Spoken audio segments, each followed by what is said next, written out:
Matrizes são coisas que usamos no dia a dia. Muitas vezes a gente acaba nem percebendo. Por exemplo, em jornais, revistas, na internet, frequentemente encontramos informações numéricas organizadas em formas de tabela, com linhas e colunas. Há diversas situações do dia a dia em que a gente precisa organizar os nossos dados por meio de tabelas ou quadros. São coisas que são utilizadas no dia a dia e a gente acaba nem percebendo. Muitos profissionais, como contadores, economistas, engenheiros e muitos outros profissionais, eles utilizam planilhas eletrônicas de computadores, como por exemplo o Excel. Vocês conhecem e já devem ter ouvido falar. E utilizam o Excel para realizar os seus cálculos, os cálculos que eles precisam fazer. Okay? Na verdade, o Excel nada mais é do que uma grande matriz, onde cada célula é uma parte organizada da matriz, que a gente vai ver como que podemos endereçar ela. Por exemplo, vamos usar aqui o exemplo de duas tabelas. Essas tabelas elas foram elaboradas por um treinador, para um atleta, para ele acompanhar o treinamento dele, ok? A primeira tabela, a tabela A, ela mostra os intervalos de tempo em minutos que o atleta deve correr, segundo as velocidades da tabela B.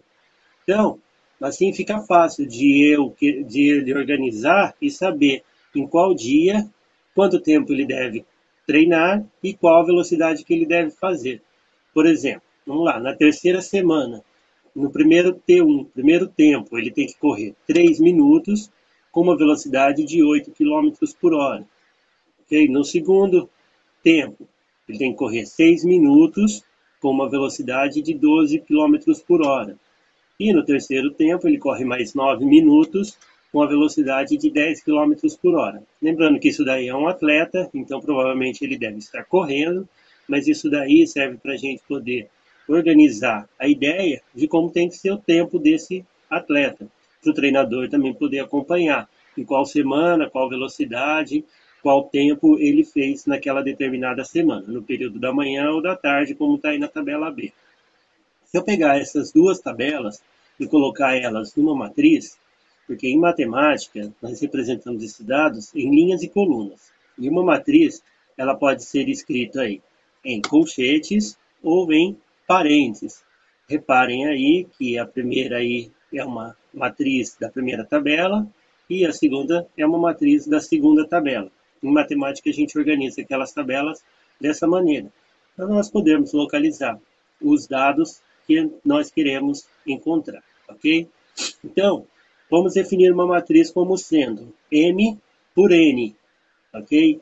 Uma tabela com M vezes N elementos. M são linhas e N são colunas.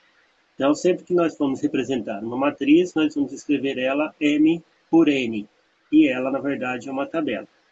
Ok? Veja alguns exemplos aqui. Vamos primeiro para uma representação. Tem essa matriz aí. Essa é a primeira coluna, essa é a segunda coluna e essa aqui é a terceira coluna. Eu tenho aqui a primeira linha, a segunda linha e a terceira linha. Na verdade, essa é uma matriz 3 por 3. Ela possui 3 linhas e 3 colunas. É importante também olhar essa ordem. Primeiro sempre vem o N, o M de linhas e depois o N de colunas, ok? Sempre a linha primeiro e a coluna depois. Vamos a alguns exemplos aí. Ó. Eu tenho essa matriz aqui, ela é do tipo 3 por 2, ou seja, ela tem 3 linhas e 2 colunas. O M primeiro, o N depois. O M aqui vale 3 e o N vale 2. Olha, uma outra matriz, 3 por 3, tem 3 linhas e 3 colunas. Mais uma aqui, uma matriz de uma linha e 3 colunas. Reparem que ela também pode ser chamada de matriz linha, porque ela só tem uma linha, não tem mais que uma. E da mesma maneira, eu tenho essa matriz que tem 3 linhas e uma coluna, que também é chamada de matriz coluna, porque possui apenas uma coluna. Isso é bem óbvio, né? Dá para sacar aí só de olhar para a cara dela. Beleza? Então vamos entender a localização dos elementos. Eu tenho essa matriz aqui, de 3 por 3, né? Vocês veem aí 3 linhas e 3 colunas. Esse elemento aqui, ó, o elemento 3, como é que eu localizo ele? Ele está na primeira linha e na segunda coluna. Então a gente representa ele por A12 igual a 3. Esse A12 é uma representação por índice. O 1 representa a linha e o 2 representa a coluna. Da mesma maneira, eu tenho o menos 3 aqui. Ó. Então, onde ele está? Ele está na segunda linha da primeira coluna. Ok? E da mesma maneira eu represento ele. A21. O 2 representa a linha e o 1 representa a coluna. Essa representação por índices de A é o que a gente vai estudar agora nesse primeiro momento. Então, eu tenho uma representação genérica aqui de uma matriz 3x3, ok?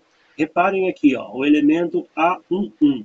Quem é ele? Aonde ele está? Qual a localização dele dentro dessa matriz? Ele está na primeira linha, lembre-se, sempre a linha primeiro. 1, na primeira coluna. Então, ele é o A11. Este elemento aqui, o A12, ele está na primeira linha, na segunda coluna. O A13, ele está na primeira linha e na terceira coluna. Repare que os índices vão mudando à medida que o elemento vai mudando de coluna. Esse outro aqui, o A21, na segunda linha, primeira coluna. E assim por diante. O A32, né, ele está na terceira linha, na segunda coluna. Cada elemento possui um endereço único, onde é representado sempre primeiro a linha e depois a coluna. Essa é uma representação genérica dos elementos.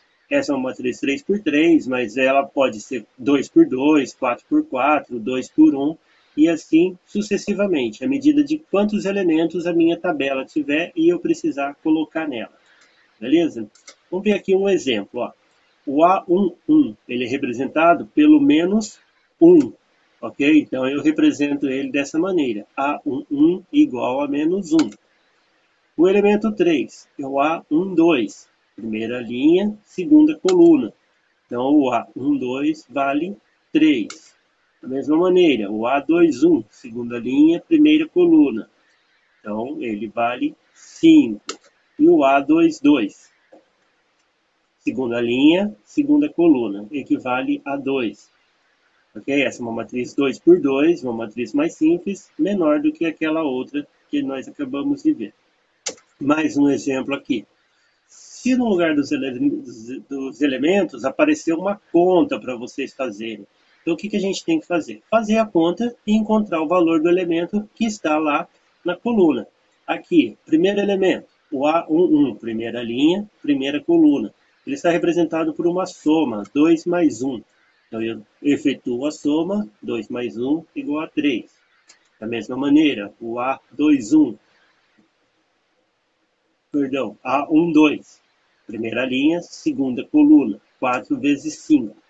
4 vezes 5 dá 20.